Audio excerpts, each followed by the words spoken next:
All right, welcome back to another edition of DPC Preview. This time going over the lower division, of course, for Week 4. This is going to be a little bit quicker than usual, not only because some of the Week 4 matches have already been played, that being because the season went on pause on a Tuesday, and every single region plays at least one lower division DPC match on Mondays. But I'm going to be including the rest of the matches from Week 4 here, but also because China's lower division has concluded its season, and so rather than including the upcoming matches for them, I'm just going to have a brief look at their standings. And if you're at all curious about going into any more detail about the Chinese region or their lower division, I actually made a review for the region just a few days ago. You can find that on my channel. And of course, tomorrow is going to be my upper division preview, which is going to include my fantasy picks. So if you don't want to miss that, feel free to subscribe and check in again tomorrow. So starting off by just briefly going over the standings in China, seeing where things ended off. It pretty much finished where no matter, depending on which section of the division you finished in, you had a certain record. For example, the top two teams, being Extreme and Magma, finished 5-2 each. The middle four teams that are neither going to get relegated or upgraded are all 4-3, those being Sparking Arrow Gaming, Shenzhen, Astro Aries, and YBB Gaming. And then the bottom two teams are 1-6 each, those being Neptune Gaming and CDEC Gaming. A little bit surprised that Astro Aries didn't end up a little bit higher on the list, especially with the fact that they've got some pretty good players on there, including White Album, who was previously on Astro's main team and who looked pretty good, but evidently they didn't feel the same way. And yeah, all around, pretty fun division. Again, if you want to see this in any more detail, feel free to check out my video on my channel. Looking now at Southeast Asia, these of course all being in local time, and the red stars signifying which are my matches of the week for the region.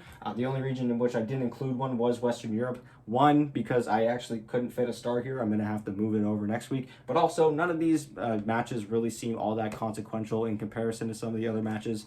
So just take that with a grain of salt.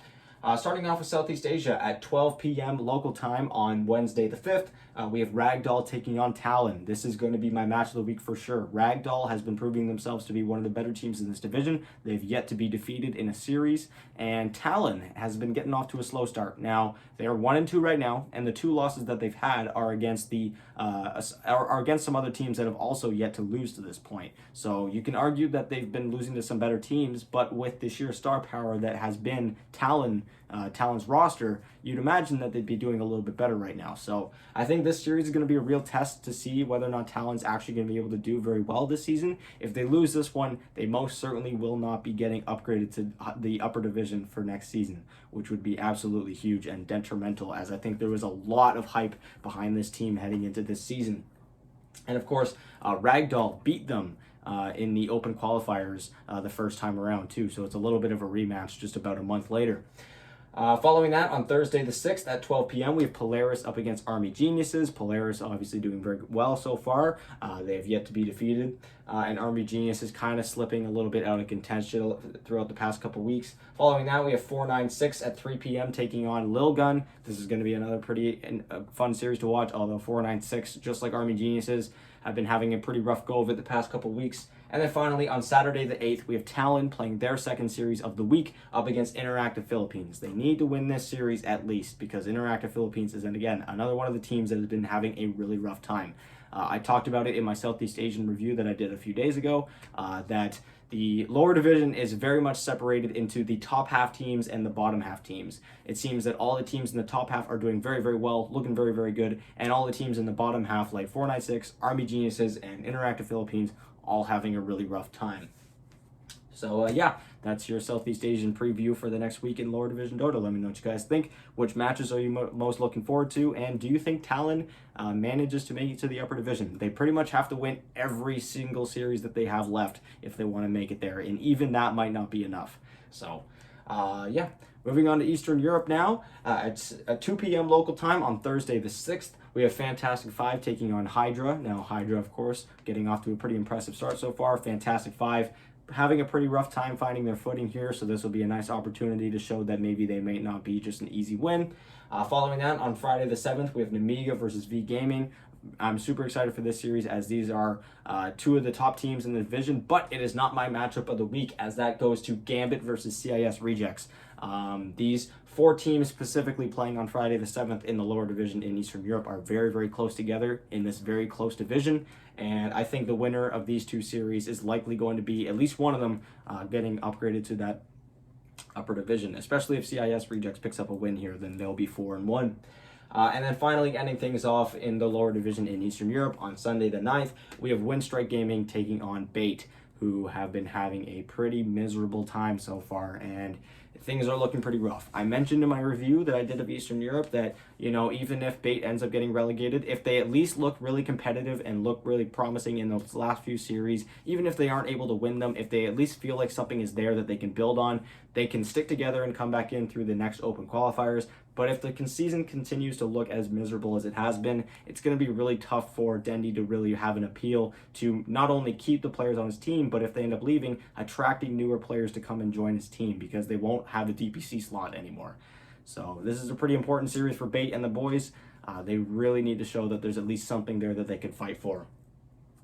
So yeah, you guys can let me know what's your match of the week. Are you guys more excited for Nemiga versus V Gaming or for CIS Rejects versus Gambit? You guys can let me know. And if you're a fan of Bait, you can let me know all about it in the comments down below and just how miserable it must be. Moving on to Western Europe now, where we only have 3 series taking place. Again, none of which really struck me as being very match of the week worthy. A lot of these teams being quite far apart from each other on the standings. No real crucial wins necessary when it comes to actually head-to-head matchups.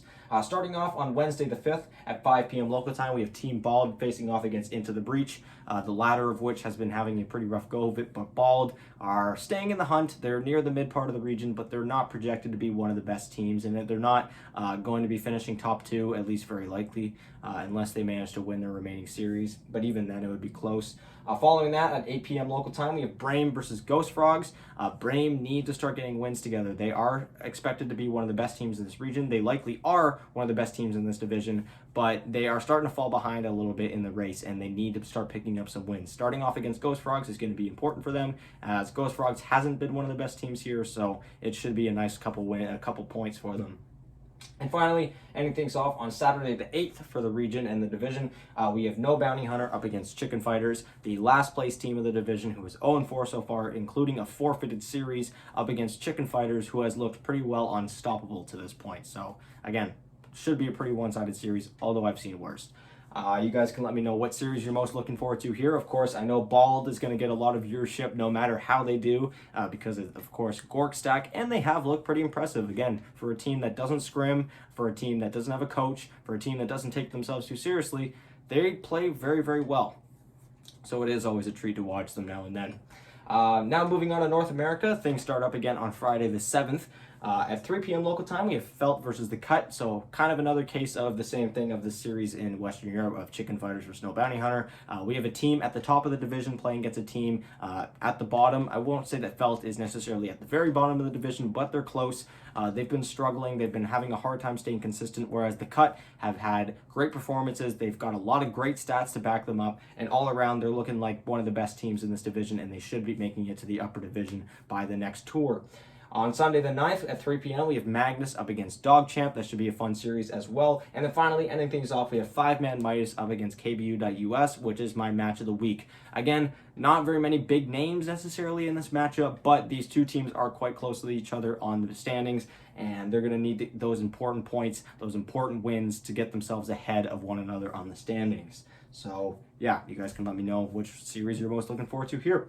And finally, ending things off in South America, we have 4 series left in this 4th week. Starting off on Thursday the 6th at 12 p.m., we have Unknown against Balrogs. Unknown has been having a terrible time. Not only did they get relegated in the last tour, but now it's looking like they're going to get booted out of the DPC if they keep playing like this. Things are going from bad to worse for them.